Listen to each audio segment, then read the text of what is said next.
नमस्कार, प्लैनेटेक्स पर आपका स्वागत है और हमेशा की तरह आपसे निवेदन है प्लैनेटेक्स को सब्सक्राइब करें, बेल आइकन दबाना बिल्कुल नहीं भूलें, हमारे वीडियोस को लाइक करें और फ्रेंड्स एंड फैमिली के साथ भी शेयर करना नहीं भूलें। दोस्तों,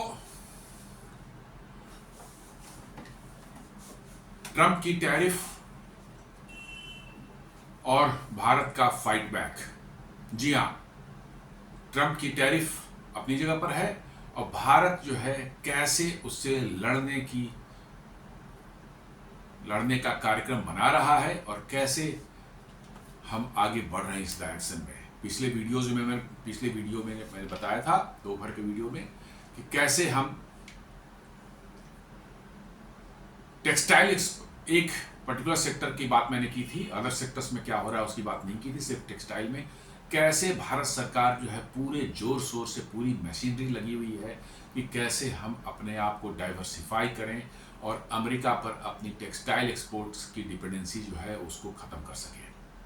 ये मैंने डिटेल में हमने बात की थी, बड़ा लंबा वीडियो था वो, आप उसको देख सकते हैं यदि आपने नहीं देखा है तो।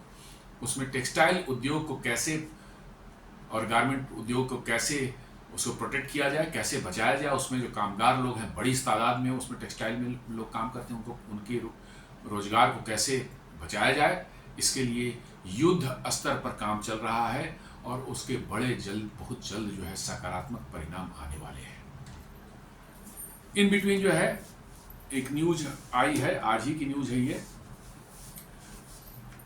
इकोनॉमिक टाइम्स का न्यूज है। ये कहता है कि goods export to China rise 20% to $5.8 billion in April and July. जी, ये थोड़ा सा अनयूजुअल न्यूज़ है क्योंकि चाइना नॉर्मली अपने मार्केट को खोलता नहीं है दुनिया के लिए। आपको चाइना में एक्सपोर्ट करना बड़ा मुश्किल काम होता है, अनलेस अदरवाइज उसकी बहुत स्कार्सिटी उस देश में नहीं है तो वो अपने उस सेक्टर को खोलते नहीं है। कुछ ना कुछ नॉन टैरिफ बैरियर लगा करके कहीं ना कहीं करके जो आपको परेशान करेंगे, आप नहीं वहाँ एक्सपोर्ट बढ़ा सकते। लेकिन पिछले 3 महीने में अप्रैल टू जुलाई में जो है भारत का एक्सपोर्ट चीन को जो है वो 20% बढ़ा है और ये चला गया है $5.8 बिलियन तक। मुझे लगता है कि चाइना जो है इस मौके का फ़ायदा उठाकर भारत से अपनी नज़दीकियाँ बढ़ाना चाह रहा है। भारत में जो चाइनीज़ कंपनीज को इन्वेस्ट करने पर रोक लगी हुई है उसमें कोई रियायत चाह रहा है। भारत में इन्वेस्ट करके उनकी कंपनियां पैसा कमाना चाह रही हैं। कुछ इस तरह के जो भारत से ट्रेड करके अपने जो है एक्सपोर्ट्स बढ़ाना चाह रहा है, कुछ इस तरह का है। एनीवे, हमारे लिए भी जो है अभी सिचुएशन ऐसी है कि अमेरिका को एक मैसेजिंग करने के लिए चाइना पर बहुत भरोसा तो नहीं कर सकते, एकदम बिल्कुल सही है, इसमें कोई डाउट नहीं। चाइना भरोसा करना मतलब खतरे को आमंत्रित करना है। लेकिन अभी सिचुएशन ऐसी है कि अमेरिका को एक मैसेज जा रही है और जानी चाहिए कि भाई हमारे और भी ट्रेडिंग पार्टनर्स दुनिया में हैं, हम उनके साथ ट्रेडिंग करके जो अपना काम चला लेंगे, आप अपने घर में मस्त रहें।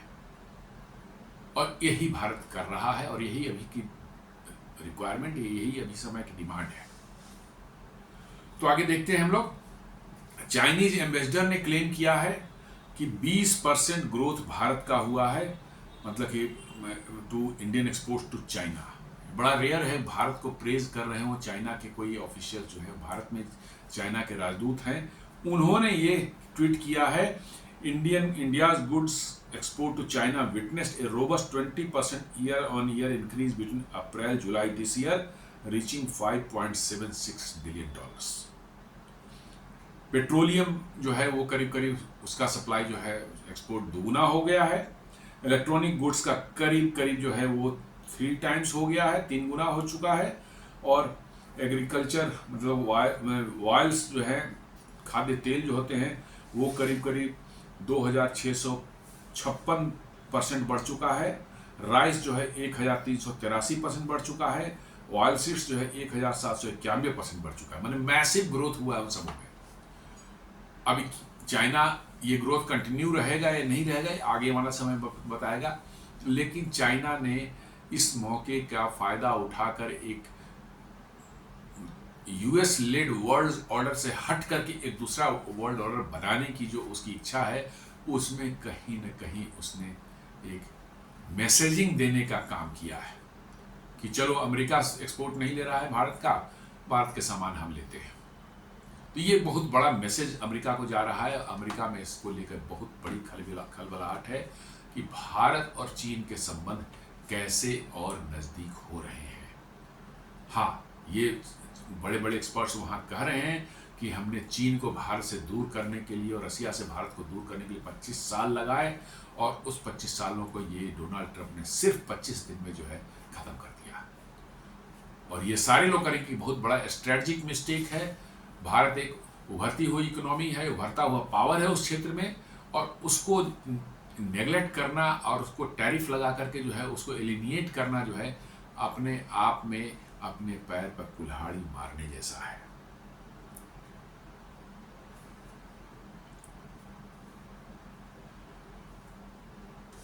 एक भारत के बड़े फेमस मतलब कि जो है इकोनॉमिस्ट हैं, हालांकि हैं थोड़े लेफ्टिस्ट माइंड के जो हैं, जनरली भारत के बारे में कुछ ना कुछ बुरा नहीं बोलते, मैं नहीं कहता बुरा बोलता हूँ, लेकिन कुछ निगेटिव एस्पेक्ट्स को जो है थोड़ा हाईलाइट ज़्यादा करते हैं।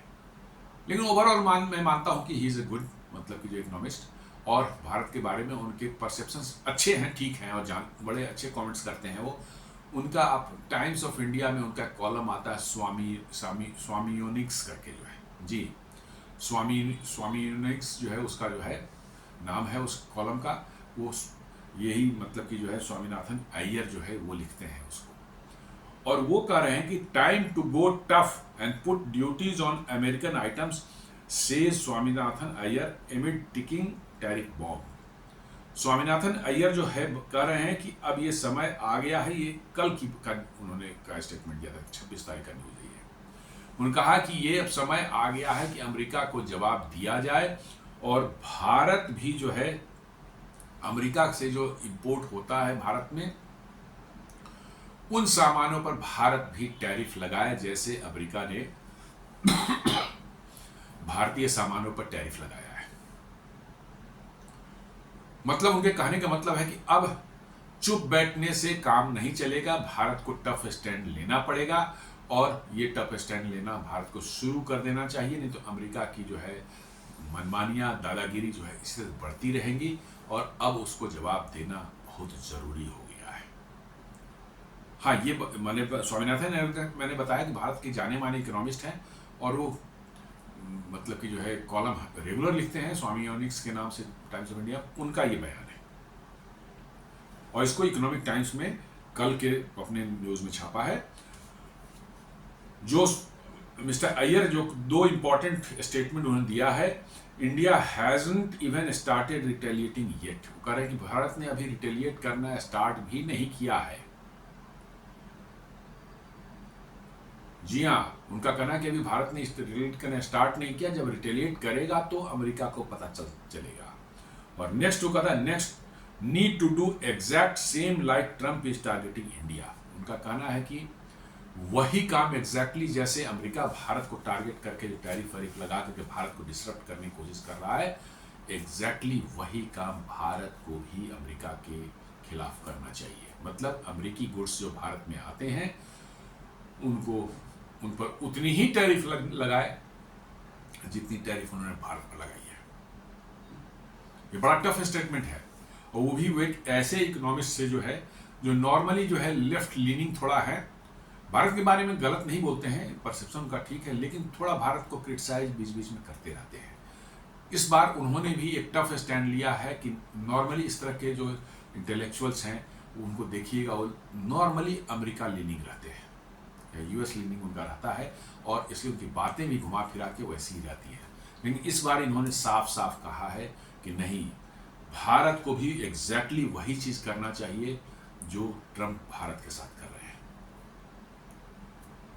और इससे एक बहुत ही मतलब कि जो है कड़ा मैसेज जाएगा मतलब कि ट्रंप को और अमेरिका को कि भाई आप भारत को ईजिली जो है आसानी से जो है आप ये नहीं कर सकते कि भैया जब मर्जी जो चाहे जैसे ट्रीट कर लिया, आज उसको जो है फेवर कुछ दे दिया, कल उसको लात मार के भगा दिया। ये नहीं चल सकता भारत साथ।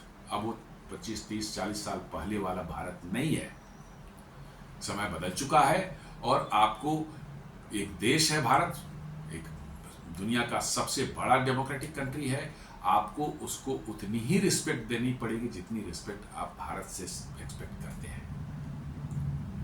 जी हाँ, बिल्कुल ये सही बात है कि आपको उतनी ही रिस्पेक्ट देनी पड़ेगी जितनी भारत को रिस्पेक्ट देते हैं। आप ये नहीं कर, किसी दिन आप उसको डेड इकोनॉमी बोल देते हैं, कभी किसी दिन बोल देते हैं कि अमेरिका को, भारत को जो करना है करे, हमें कोई लेना देना नहीं है भारत से।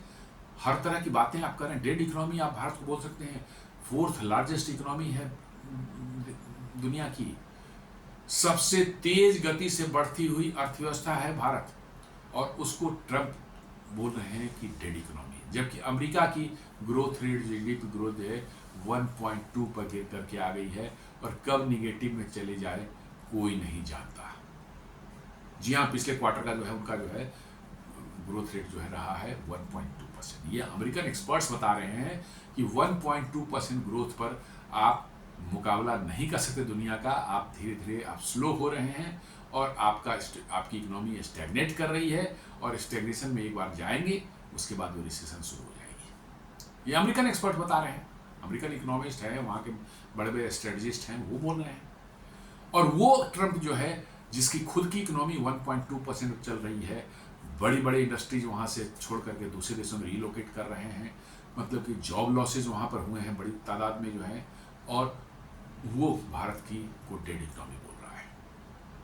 आप देख लें, माइक्रोसॉफ्ट का जो है न्यूज़ आ रही है कि वो अपना कॉर्पोरेट हेडक्वार्टर जो है, मतलब कि जो दुबई शिफ्ट करेंगे। अमेजन भी दुबई शिफ्ट करने वाला है अपने कॉर्पोरेट हेडक्वार्टर।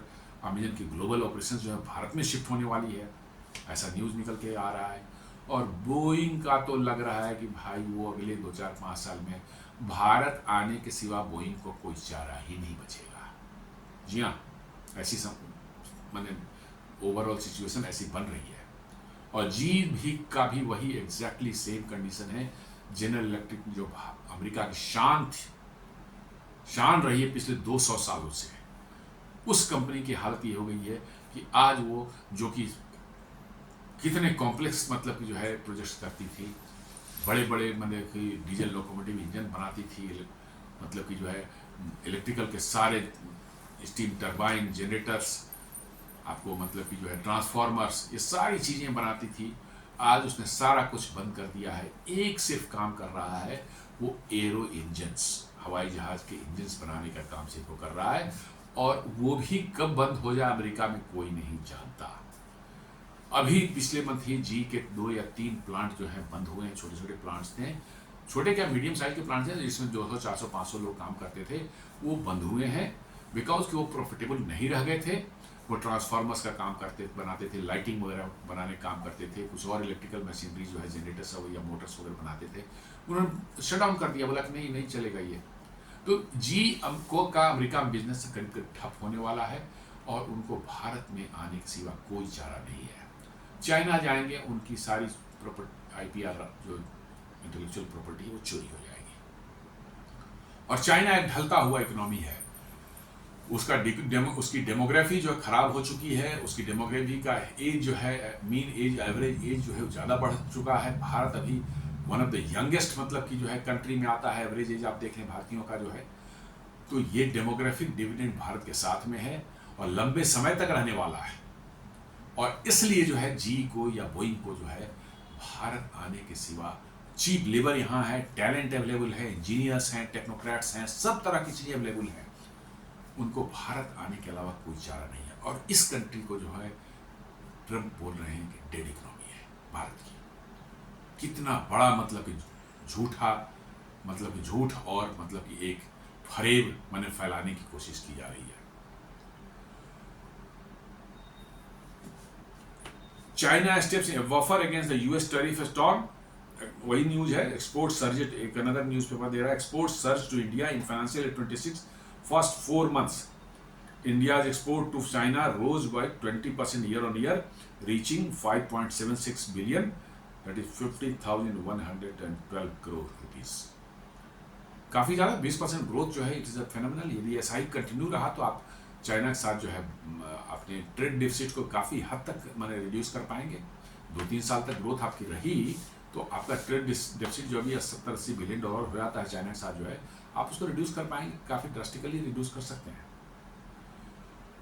और ये ग्रोथ का ऐसा नहीं कोई कि टैरिफ लगने के बाद किसी एक महीने में चाइना ने इंडिया को करने के लिए मैंने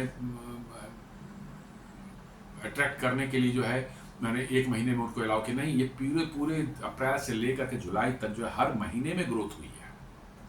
इसका मतलब ये ग्रोथ जो है मोमेंटम पकड़ रहा है, और यदि चाइना थोड़ा फेवरेबल रहा तो ये मोमेंटम और बढ़ सकता है, और इसके फायदे चाइना को भी होंगे, क्योंकि अभी जो भारत ने चाइनीज इन्वेस्टमेंट पर जो एक रोक लगा रखी है, गलवान का जो क्लैश हुआ था उसके बाद 2020 में, उसके बाद से चाइनीज कंपनी भारत में सीधे इन्वेस्ट नहीं कर सकती, और कि उनको इन्वेस्ट करने के गवर्नमेंट का अप्रूवल लेना पड़ता है, और जो भी देश हैं जो जिससे इंडिया का लैंड बॉर्डर शेयर होता है उनके लिए कंडीशंस लगी हुई है, तो उनके प्रोजेक्ट्स जो हैं जो ऑफर्स आते हैं वो अप्रूव नहीं होते थे।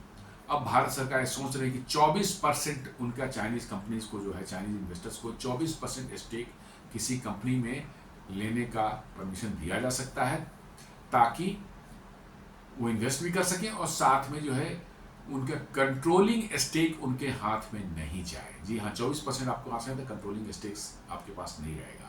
1-2 डायरेक्टर्स आप जरूर रख सकते हैं उसमें, बोर्ड ऑफ डायरेक्टर्स में जो है, लेकिन कंट्रोलिंग स्टेक्स आपके हाथ में नहीं रहेगा।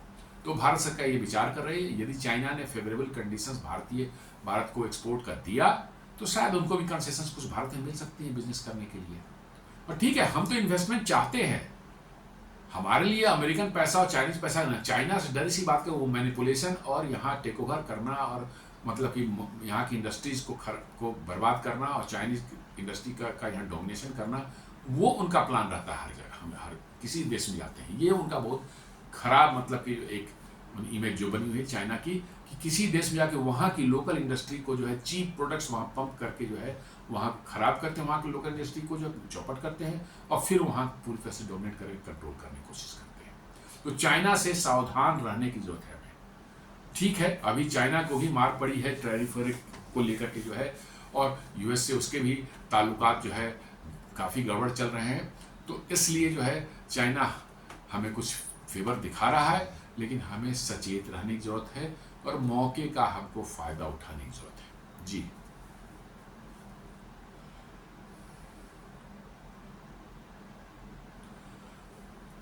कॉम्प्लीमेंट्री डाटा देखिए, April to June exports have already surge in energy, electronics and agri goods, petroleum nearly doubled, electronics tripled, gems and jewellery rose 73%, and while chemical saw healthy growth. ये different sectors का इन्होंने एक मोटा मोटी data दिखाया है। हालांकि rice वगैरह का एक्सपोर्ट्स में बहुत ज़्यादा बूम है, बहुत ज़्यादा, वो कई हजार% दिखा रहा है। तो चाइना जो है, चाइना को राइस की जरूरत होती है। चाइना एक्चुअली फूड शॉर्टेज वहाँ के फूड डिफिशियंट बने कंट्री है, उतनी बड़ी पॉपुलेशन है लेकिन वो पर्याप्त मात्रा में फूड पैदा नहीं कर सकते। भारत में फॉर्चुनेटली जो हम लोग इस मामले में बहुत से फॉर्चुनेट हैं कि बीच में एक गवर्नमेंट लाल बहादुर शास्त्री की आई थी जो है 60s में, जो है उन्होंने जो है ग्रीन रिवॉल्यूशन चालू किया। भारत में उस समय फूड की बहुत स्कार्सिटी थी, लोग भूखे मर जाते थे, 2 टाइम का खाना नहीं मिलता था। लेकिन उन्होंने जो शुरुआत की जो है ग्रीन रिवॉल्यूशन की, उसके बाद से भारत में जो इसका फूड प्रोडक्शन का बूम आया। आज तो दुनिया को हम खिलाते हैं, हमें खाने क्या वो है, कमी है। दुनिया को हम खिलाते हैं, 50 कंट्रीज हैं जिसको हम फूड एक्सपोर्ट करते हैं। तो चाइना भारत से बहुत बड़ी तादाद में चावल लेता है, राइस लेता है, इसमें कोई दो मत नहीं है। अब ये और बढ़ा है, तो उम्मीद करते हैं कि मतलब कि जो है चाइना के साथ और भी एक्सपोर्ट्स बढ़ेंगे, बशर्ते कि चाइना हमारे साथ कोई मतलब कि मैनिपुलेशन या किस तरह का साजिश ना करे। डिप्लोमेटिक गुडविल जो है, चाइनीज एम्बेसडर जू वी होंग जो है उन्होंने welcome Indian goods into Chinese market, calling for dragon elephant cooperation and affirming China support against trade bullying. उनके जो एम्बेसडर हैं इंडिया में, वो थोड़ा भारत को जो है कैजुअल करने की कोशिश कर रहे हैं, थोड़ा भारत साथ जो है अपनी पींगे बढ़ा रहे हैं। ठीक है, हमें भी जरूरत है। कहते हैं कि welcome to Indian goods are welcome in China, और कहते हैं कि dragon and elephant cooperation and forming China support against trade bullying. कह रहा है कि हम भारत को अमेरिका की ट्रेड बुलिंग को जो हम सपोर्ट करते हैं, क्योंकि वही बुलिंग अब चाइना के साथ भी हो रही है। लेकिन चाइना थोड़ा ज़्यादा मजबूत है, इसलिए जो है वो आराम से उसको जो है हैंडल कर रहा है। अमेरिका की उतनी ज़्यादा हिम्मत नहीं हो रही। भारत थोड़ा उस मामले में कमज़ोर है, तो भारत को दबाने की ज़्यादा कोशिश हो रही। लेकिन प्रधानमंत्री नरेंद्र मोदी ने कल ही बोला अहमदाबाद में से जो है, कहा कि नहीं, चाहे जितना ही प्रेशर हो जाएगा, हम एकदम फर्म हैं, अडिग हैं अपनी बातों पर। हमें अपने फार्मर्स, अपने डेयरी को, अपने फिशरीज उद्योग को और एमएसएमई को प्रोटेक्ट करना है, चाहे जिसको जो करना है कर ले। हम उस अपने इंटरेस्ट से कॉम्प्रोमाइज़ नहीं कर सकते। तो बड़ा फर्म मैसेज गया है, और लेट अस होप कि अमेरिकियों को कुछ समझ में आ जाए।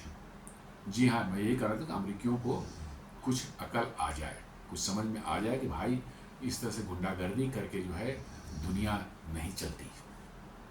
दुनिया को आप सोचते हैं कि अमेरिका जैसे 50 साल पहले किसी को डांट डपट दिया, किसी कंट्री को हमला कर दिया, किसी पर जो है, मैंने आप देखेंगे रिकॉर्ड तो आपको मैंने शर्म आनी चाहिए लोगों को। छोटे छोटे कंट्री, ग्रेनेडा, हैती, जिनकी कोई औकात नहीं है, उनको श्रीलंका की सेना भी जाके चाहे तो हरा दे। वहाँ पर चढ़ाई करके जो अमेरिका जो है वहाँ पर लड़ाई करके जो है वहाँ के रेजिम को चेंज करता है, अपना रेजिम बैठाता है। अभी देखिए वेनेजुएला में उसने अपनी नेवी और मरीन्स फोर्स को जो है भेज रखा है, पता नहीं क्या अटैक करने वाला है, आई डोंट नो। वही धमका करके, चूंकि वेनेजुएला में ऑयल है, तेल है, उनको धमका करके जो है जहाँ पर भी एनर्जी सोर्सेज है वहाँ पर इनकी गुंडागर्दी होनी है, एनर्जी पर इनको कंट्रोल करना है ताकि दुनिया इनके नियंत्रण में रहे। मैंने वेनेजुएला अमेरिका के लिए थ्रेट हो सकता है क्या, जिसकी इकोनॉमी एकदम बिल्कुल गड्ढे में चली गई है अमेरिकन सैंक्शन की वजह से जो है, जबकि दुनिया का सबसे बड़ा प्रूवन ऑयल रिजर्व जो है वेनेजुएला के पास है। जी हाँ, सऊदी अरब से भी बड़ा प्रूवन ऑयल रिजर्व वहाँ है, लेकिन वहाँ के ऑयल इंडस्ट्री की ऐसी चौपट हो गई पिछले 20-25 सालों में जो है, चूंकि अमेरिका ने सैंक्शन लगा रखे हैं, वो तेल अपना बेच नहीं पा रहे हैं फ्रीली, रेवेन्यू कमी है, उनके सारे जो ऑयल इंफ्रास्ट्रक्चर बिल्कुल पुराने पड़ गए हैं, बिल्कुल मैंने ख़राब हो चुके हैं, ऑयल प्रोडक्शन बैडली एकदम डाउन हो चुका है, बहुत मुश्किल है। इन्फ्लेशन जो है कई 1000% जा चुका है। आप चाय पीने भी जा रहे हैं कहीं पर तो एक झोला जो है, एक बैग आपको पैसे करेंसी ले जानी पड़ेगी, ये हालत हो चुकी है वेनेजुएला में। वहाँ पर वो मरीन फोर्स बहुत भेजता है अपने वहाँ अटैक करने के लिए। कैन यू बिलीव, यही है अमेरिका। साथ साथ जो चाइनीज एम्बेसडर ने कहा, he denounced US tariff as bullying, lauded Indo China unity to uphold the multilateral trading system. उन्होंने जो है अमेरिका की जो है ये ट्रेड बुलिंग जो है उसको साथ साथ कहा कि ये बुलिंग है, इसको हम नहीं टोलरेट करते, और उन्होंने कहा है कि इंडो चाइना का जो मल्टीलेटरल ट्रेडिंग सिस्टम है इसको हम बढ़ावा देंगे, इसको हम और बढ़ावा देने जा रहे हैं। India call for retaliation economics, वो तो मैंने बता चुका हूं कि कैसे स्वामीनाथन अय्यर ने कहा है कि हमें भी टैरिफ अमेरिका पर लगानी चाहिए, तभी अमेरिका सुधरने वाला है।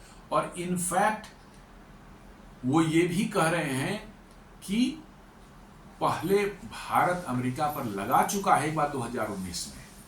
जी हाँ, 2019 में भारत अमेरिका पर टैरिफ लगा चुका। जब अमेरिका ने भारत के कुछ सामानों पर, स्टील, एल्युमिनियम पर टैरिफ लगाए थे, तो भारत भी अमेरिका के जो है 28 सामानों पर जो है टैरिफ लगा चुका है। ये है जून 2019 की बात।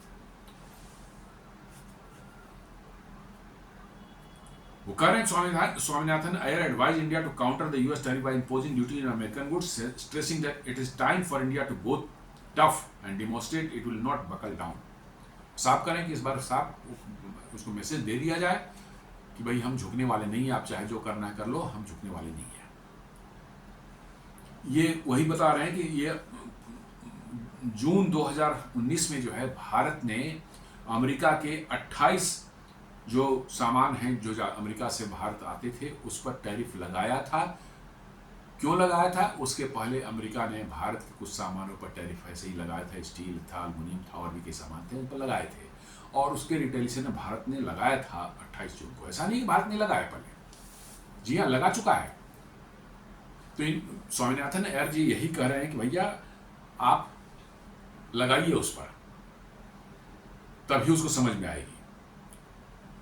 He reminded that India previously imposed tariff on 28 American items during Trump's first term. It can be done again, he said. उन्होंने कहा कि ये दोबारा हो सकता है, किया जा सकता है और करना चाहिए। ब्रॉडर इम्प्लीकेशन जो है, अय्यर कहते हैं, Aiyar caution that dispute has transcended trade and entered foreign policy terrain affecting strategic ties. जी हाँ, ये बहुत इंपॉर्टेंट बात इन्होंने कही है। ट्रेड डिस्प्यूट दो देशों के बीच में होते रहे हैं पास्ट में भी, कोई बहुत नई चीज नहीं है, और लेकिन वो उनका कहना है कि इस बार ये ट्रेड डिस्प्यूट जो है ये घुस गया है फॉरेन पॉलिसी वाले एरिया में, फॉरेन पॉलिसी वाले टेरेन में घुस गया है, और फॉरेन पॉलिसी टेरेन में घुसने के कारण जो है अब मामला बहुत खराब हो गया है, और भारत और अमेरिका के स्ट्रेटेजिक टाइज जो थे उस पर इसका जो है बहुत खराब असर पड़ने वाला है।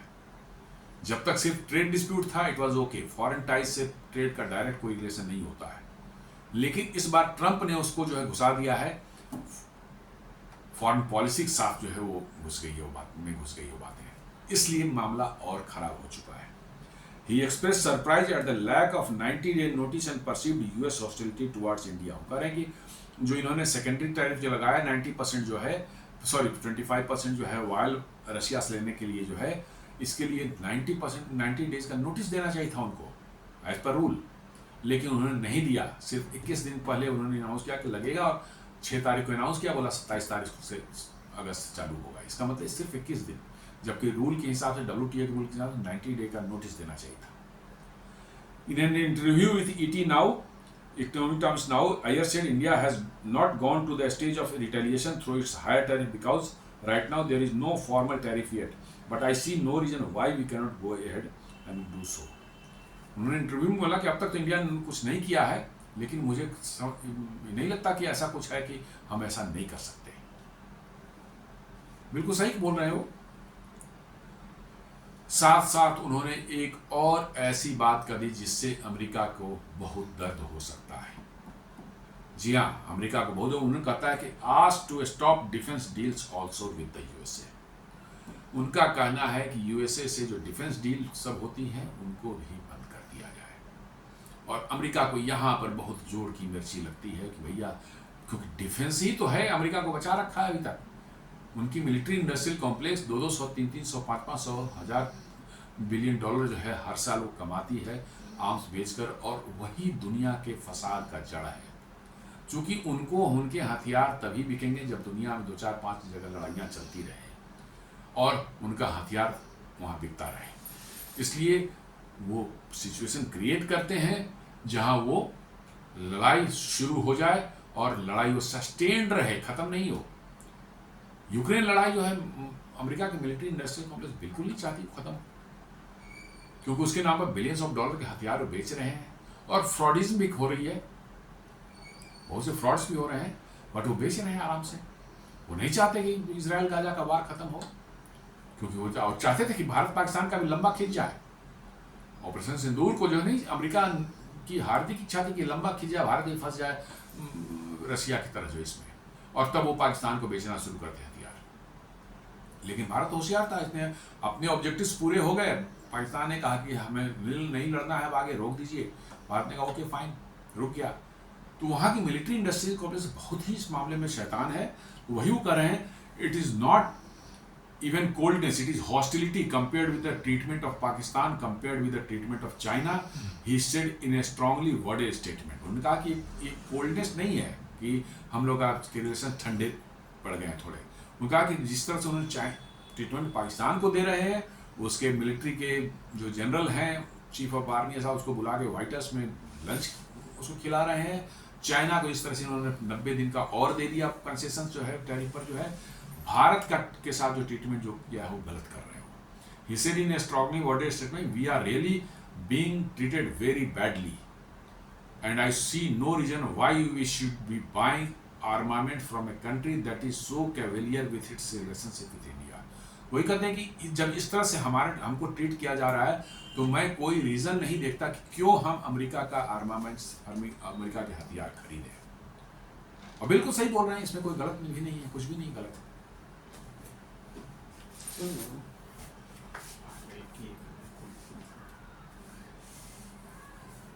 While acknowledging short-term turbulence, he expressed confidence that India, with its strong generic drug sector and overall resilience, can withstand the shock। वो कह रहे हैं कि थोड़ा बहुत माइनर कुछ असर पड़ेगा, लेकिन जो हमारे रेसिलियंस है हमारी इकोनॉमी में, हमारा स्ट्रॉन्ग जेनरिक ड्रग सेक्टर है एंड ओवरऑल रेसिलियंस जो है, हम इसको बड़े आराम से विथस्टैंड कर सकते हैं इस झटके को। जी हाँ, वो करें कि इस झटके को हम आराम से झेल सकते हैं, इसमें कोई समस्या हमें नजर नहीं आ रही है। So India must hit back. Sell off impact करीब करीब 50 से 60 मिलियन, 50-55 मिलियन डॉलर का हमारा इम्पैक्ट आएगा। मैं तो मानता हूँ 50 के आसपास आना चाहिए। 25, 30, 35 के आसपास में आप फार्मास्यूटिकल, इलेक्ट्रॉनिक्स एंड पेट्रोलियम जो है वो सब जो है आपके एग्जेम्प्टेड हैं। अभी ऑटो पार्ट्स जो है उन पर लगा हुआ है 25% ड्यूटी है। तो मिला जुला कर आप कहते हैं कि आप 90 बिलियन डॉलर का सेल करते थे, 50 बिलियन डॉलर आपका इम्पैक्ट करीब करीब होगा। तो आपको डाइवर्सिफाई करने पड़ेंगे। जैसा मैंने पिछली वीडियो में बताया था कैसे टेक्सटाइल के लिए कितने जोर शोर से काम किया जा रहा है कि 40 कंट्रीज आइडेंटिफाई किए गए हैं जहां टेक्सटाइल को जो है डाइवर्सिफाई करके अमेरिका के बदले जो है इन देशों को एक्सपोर्ट किया जाएगा। वैसे ही और भी इनके लिए भी जिन पर लगे हैं आपको डाइवर्सिफाई करके के मार्केट्स खोजने पड़ेंगे। और गवर्नमेंट ऑफ इंडिया के अलग अलग मिनिस्ट्री जो है बड़ी तेजी से 24/7 एकदम काम कर रही हैं और इसके इम्पैक्ट्स जो अगले कुछ महीनों में, कुछ हफ्तों में जो है आपको दिखने शुरू हो जाएंगे। वंस आपने नए मार्केट ढूंढ लिए, फिर अमेरिका जाए भाड़ में। अमेरिका से के साथ जितनी दूरियां आप बना कर रखेंगे, जितना कम ट्रेड करेंगे, उतना ही आपके लिए बेहतर होगा।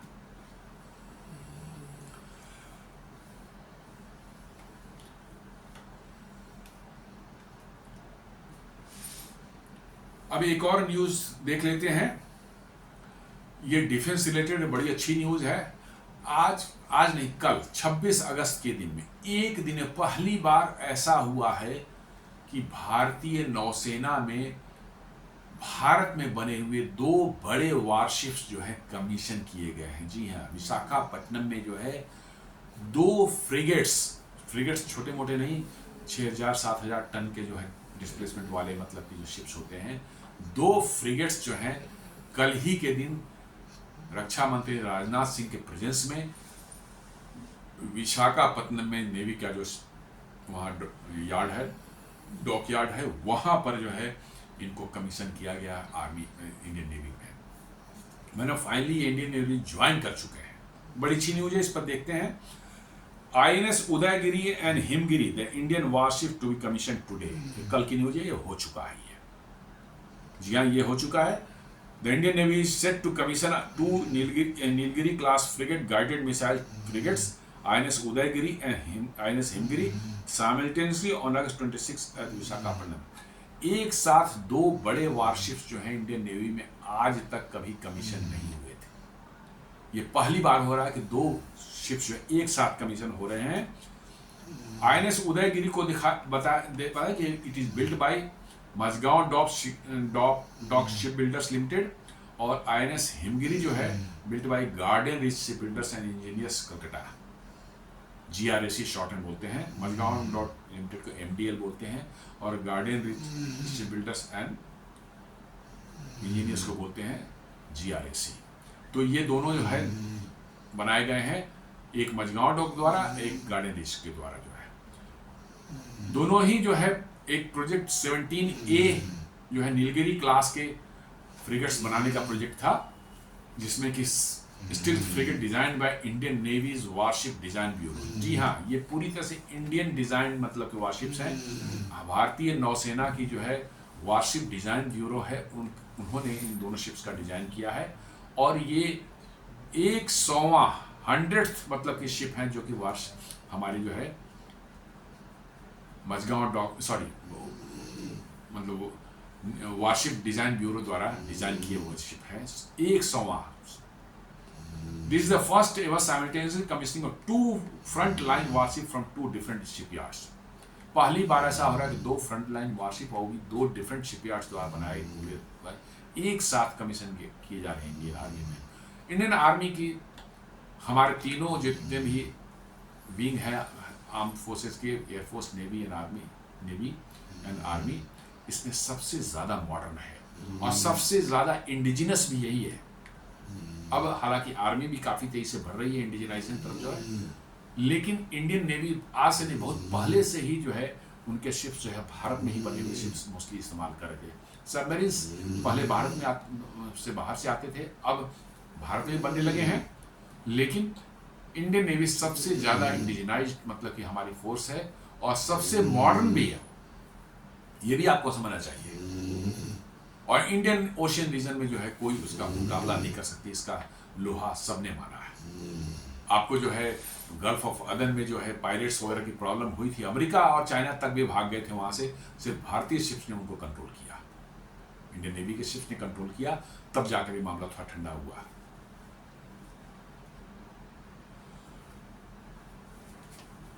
नेवी में बहुत तरह के शिप्स होते हैं, जैसे एयरक्राफ्ट कैरियर होते हैं, डिस्ट्रॉयर्स होते हैं और फ्रिगेट्स होते हैं, कॉर्वेट्स होते हैं। तो डिस्ट्रॉयर्स जो होते हैं नॉर्मली एयरक्राफ्ट के लिए तो सबसे बड़ा होता है, आपको पता है उसमें एयरक्राफ्ट रहते हैं, वहाँ से उड़ते हैं, उसी पे लैंड करते हैं, अटैक कर सकते हैं उनके एयरक्राफ्ट कहीं भी जा करके। उसके बाद जो सबसे बड़े शिप्स होते हैं वो हैं डिस्ट्रॉयर्स, उसमें बड़े बड़े मिसाइल्स वगैरह लगे रहते हैं, एयर डिफेंस सिस्टम भी रखते हैं और लैंड अटैक मिसाइल बड़े मैसिव ब्रह्मोस वगैरह की बहुत मैसिव डिप्लॉयमेंट उसमें होती है। और वो मोस्टली जो होते हैं किसी कोस्टल एरियाज को, किसी पोर्ट को, किसी नेवी के उसको जो है शिप को, या किसी मतलब कि नेवी के उनके डॉकयार्ड को, उन सबको डिस्ट्रॉय करने के लिए दूर से ही, काफ़ी दूर से वो मिसाइल्स मार सकते हैं और उसको गिरा सकते हैं। साथ साथ जो है अपने और आसपास के शिप्स के जो है एयर डिफेंस भी वही प्रोवाइड करते हैं। उसमें लॉन्ग रेंज को MR SAMs लगे हुए हैं, LR SAM जो है, MR SAM वो सब लगे रहते हैं और वो एरियल थ्रेट से जो है बचाते हैं आसपास के शिप्स को जो है। और तीसरा है फ्रिगेट, ये जस्ट नीचे आता है आपके डिस्ट्रॉयर्स के नीचे, ये थोड़े इनका टनेज कम रहता है और इसमें जो हथियार भी थोड़े कम रहते हैं, हालांकि बहुत पावरफुल हैं ये भी, लेकिन डिस्ट्रॉयर्स की संख्या में इसमें हथियार कम रहते हैं। इनका मुख्य काम रहता है बड़े किसी शिप्स को प्रोटेक्ट करना। हालांकि ये अटैक कर सकते हैं, इनमें ब्रह्मोस मिसाइल रहती है, दूसरे शिप्स को अटैक कर सकते हैं, सबमरीन्स को अटैक कर सकते हैं, और कोस्टल में तट पर जो है वहां पर भी अटैक कर सकते हैं। यदि कोई नेवी का बेस हो, दुश्मन के नेवी का बेस हो, या कोई शहर हो, या कोई सा फ्यूल डंप हो, उनको अटैक कर सकते हैं। लेकिन इनका प्राइमरली इनका काम है डिस्ट्रॉयर्स या एयरक्राफ्ट कैरियर को प्रोटेक्ट करना। तो इसमें लॉन्ग रेंज के जो है एयर डिफेंस सिस्टम्स लगे रहते हैं। Of course land attack cruise missiles भी इसमें रहते हैं, ब्रह्मोस वगैरह इसमें भी रहते हैं, लेकिन कम संख्या में रहते हैं। तो इनका बड़ा इंपॉर्टेंट रोल होता है, खासकर जो एयरक्राफ्ट कैरियर जब चलता है तो उसके साथ जो कई फ्लीट्स, एक फ्लीट चलती है, 4-5 शिप्स चलते हैं, सबमरीन चलते हैं, उनमें जो है 1-2 फ्रिगेट्स भी होते हैं जो कि उसको प्रोटेक्ट करने के लिए होते हैं। क्योंकि एयरक्राफ्ट कैरियर को अपने आप को प्रोटेक्ट नहीं कर सकता ज़्यादा, क्योंकि उसका काम है मेनली अटैक करना, एयर ऑपरेशंस करना और एयर से अटैक करना। तो उसको फ्री रखा गया है कि भैया तुम अपने प्रोटेक्शन की चिंता मत करो, उसका प्रोटेक्शन तुम्हारा फ्रिगेट या तुम्हारे अगल बगल में जो है वो करेंगे। तो इनका बड़ा इंपॉर्टेंट रोल होता है। आप देखेंगे डिस्ट्रॉयर्स कैटेगरी में भारत के पास विशाखापट्टनम क्लास के जो है करीब 4 डिस्ट्रॉयर्स है, INS Visakhapatnam, INS Mormugao, INS Imphal and INS Surat. उसे कोलकाता क्लास के जो है 3 हैं, INS Kolkata, INS Kochi and INS Chennai. Then Delhi class के जो हैं 3 फ्रिगेट्स हैं, INS Delhi, INS Mysore and INS Mumbai. और फिर आपको जो है राजपूत क्लास के जो है INS Rana, INS Ranbir and INS Ranvijay. इसमें आपको Visakhapatnam class and Kolkata class के ये सबसे नए वाले हैं, ये सबसे बड़े साइज के हैं। इनका डिस्प्लेसमेंट से 7400 टन का होता है दोनों का। दिल्ली क्लास के जो है वो थोड़े से डिस्प्लेसमेंट का कम है, 6200 टन का इनका डिस्प्लेसमेंट है। और राजपूत क्लास वाले और भी छोटे हैं, 4974 टन का डिस्प्लेसमेंट किया है। तो ये बड़े पावरफुल शिप्स होते हैं डिस्ट्रॉयर्स जो हैं। और फ्रिगेट्स में जो आप आएंगे तो 3 क्लास के, नीलगिरी क्लास के, शिवाली क्लास के और तलवार क्लास के फ्रिगेट्स हमारी आर्मी नेवी यूज करती है। इसके पास नीलगिरी क्लास में INS नीलगिरी है और 2 अभी आज कमीशन हुए हैं, कल कमीशन हुए, INS हिमगिरी और INS उदयगिरी। ये नीलगिरी क्लास वाला जो है ये 6700 टन डिस्प्लेसमेंट का है। मतलब ये काफ़ी बड़े फ्रिगेट्स हैं, छोटे नहीं हैं, करीब करीब डिस्ट्रॉयर से थोड़े ही छोटे हैं, काफ़ी बड़े साइज के हैं। शिवाली क्लास के जो है हमारे पास 3 INS शिवाली का, INS सतपुरा, INS सह्याद्री, ये 6200 टन के हैं।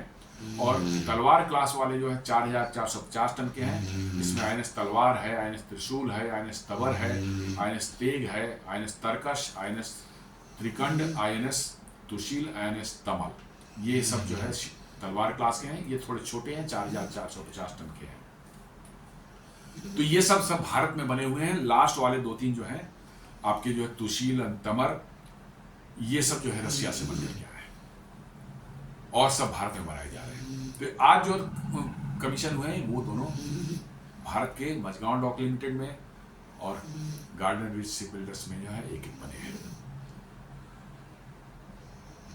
की फीचर्स जो इनको देखा जाए तो एडवांस स्टील्थ है, low radar acoustic and infrared signature से, मतलब कि इनको डिटेक्ट करना आसान नहीं होता। मॉड्यूलर है, integrated construction for faster built up, मतलब इसका इनको जब बनाते हैं उस समय जो है मॉड्यूलर कंस्ट्रक्शन का प्रैक्टिस आप यूज करना बड़ी जल्दी बनते हैं ये। तो ये मॉड्यूलर कंस्ट्रक्शन से बनाए गए हैं।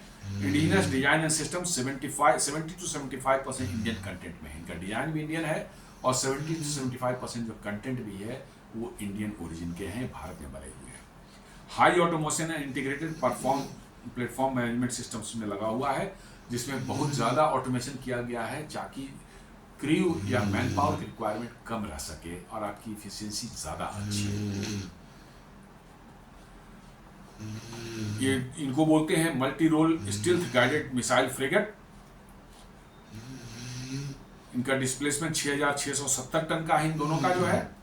स्पीड मोर देन 28 नॉट्स है। इंडोरेंस करीब 5500 नॉटिकल माइल्स है, इकोनॉमिकल स्पीड पर है। करीब 225 क्रू एक साथ इसमें रह सकते हैं।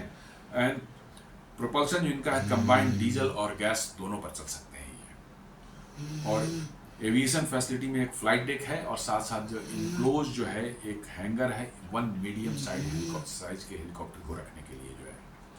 वेपन सेंसर्स में जैसे बता दें आपको, ब्रह्मोस सुपरसोनिक क्रूज मिसाइल्स हैं, anti ship and land attack दोनों वर्जन के हैं। बाराक 8 हैं जो कि लॉन्ग और साथ साथ जो है long range surface to air missile भी लगे हुए हैं। वर्टिकल लॉन्च सिस्टम है ताकि एयर डिफेंस का जो काम ये कर सकें। बाराक 8 एंड MR-SAM जिसको बोलते हैं वो एक ही चीज़ है। दोनों भारत और इजराइल ने मिल के बनाया था। इजराइल जो बनाता है उसका नाम बाराक 8 है और भारत जो बनाता है उसका MR-SAM है। दोनों एक ही चीज़ है। तो यहाँ पर MR-SAM इसमें लगा हुआ है। इनका जो मेन गन है 127 mm का ओटीओ मेलारा कोई गन है। Naval gun fire support and surface warfare के लिए जो है दूसरे शिप्स या कोई वैसी टारगेट्स है जिस पर जो है लैंड पर जो टारगेट उस पर अटैक करना है गन से, तो आपको 127 mm का गन लगा हुआ है इसमें।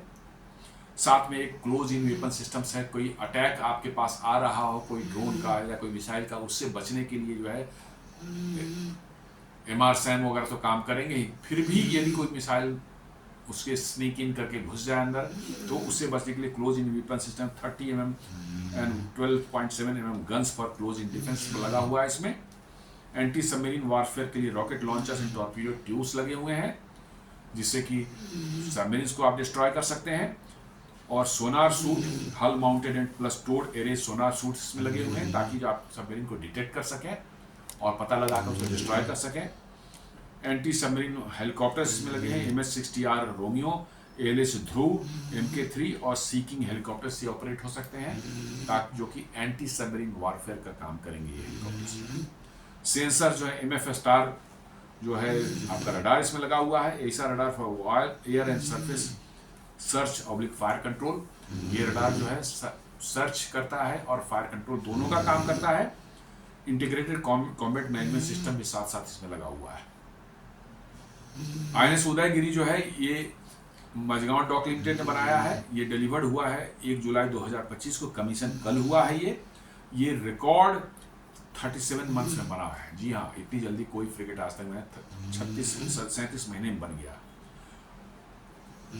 इसकी सिग्निफिकेंस है कि ये 100वां वारशिप है design by warship design bureau को। 100th ये है, ये इसका वो है। INS हिमगिरी को देते हैं तो GRSC कलकत्ता ने बनाया है। 31 जुलाई को हैंडओवर किया गया था और कल ये कमीशन हुआ है। ये first project 17A frigate build by GRSC ने पहली बार से मैंने ये फ्रिगेट बनाया 17A प्रोजेक्ट का जो है। Proofs GRSC's capability in advance modular warship building, मतलब GRSC अब फुली कैपेबल हो गया है मॉडुलर वारशिप बिल्डिंग में जो है। प्लस इसमें दोनों में 75% कंटेंट इंडिजिनस है।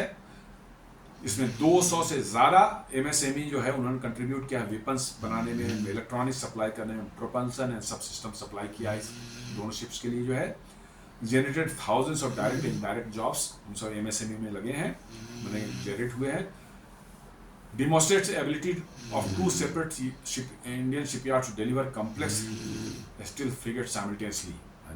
एक साथ दो मतलब कि जो है अलग अलग शिप यार्ड्स जो है एक माने बड़े शिप्स जो है डिलीवर कर सकते हैं, ये कैपेबिलिटी दिखाया। नेवल पावर पॉलिसी इनहांस है ब्लू वाटर कैपेबिलिटी, भारत के नेवी का ब्लू वाटर कैपेबिलिटी ये इनहांस करता है। Strengthens carrier battle group, INS Vikrant और INS विक्रमादित्य को मैंने बताया कि उनके प्रोटेक्शन के लिए फ्रिगेट्स चलते हैं उनके साथ साथ जो है ये उनको स्ट्रेंथन करेंगे। Improves India's role as maritime security provider in the Indo Pacific, माने भारत की क्षमताएं जो है as a maritime security provider in the Indo Pacific पूरा रीजन में जो है ये साफ साफ डिमॉन्स्ट्रेट कर रहे हैं। ये रिजॉल्व बता रहा है भारत का कि भारतीय नेवी अब पीछे हटने वाली नहीं है, इस एरिया में डोमिनेट करके ही रहेगी। INS Udaygiri and INS Himgiri are not just new ships but symbols of India's growing ship building self reliance. जी हाँ, ये बता रहा है कि भाई सेल्फ बिल्डिंग में हम सेल्फ रिलायंस हैं शिप बिल्डिंग में जो है, और हमें दूसरों पर डिपेंड रहने की बहुत ज़्यादा जरूरत नहीं है। ये combined modern technology high indigenous content and combat power to project strength at seas. जी हाँ, ये इंडिजिनस हैं और साथ साथ कॉम्बैट पावर भी रखते हैं। कॉम्बैट मैंने पंच भी इनके पास में है ताकि ये समुद्र में जब लड़ाई हो, कॉन्फ्रंटेशन हो, तो ये अपने दिखा सकेंगे कि कितने पावरफुल हैं ये। Their commissioning marks a turning point in India's naval industrial capability with 2 major yards now proven capable of parallel complex warship deliveries. जी, तो ये हमने आज का इसको कवर किया है। भारत में जो 2 नीलगिरी क्लास के फ्रिगेट्स एक साथ कमीशन किए गए 26 अगस्त को विशाखापट्टनम में जो है, ये बहुत बड़ी एक घटना है भारतीय नौसेना के लिए। उम्मीद करता हूँ कि ये वीडियो आपको पसंद आया होगा। आप इसे लाइक करें, फ्रेंड्स एंड फैमिली के साथ शेयर करें, हमारे चैनल को सब्सक्राइब करें और बेल आइकन दबाना बिल्कुल नहीं भूलेंगे। धन्यवाद।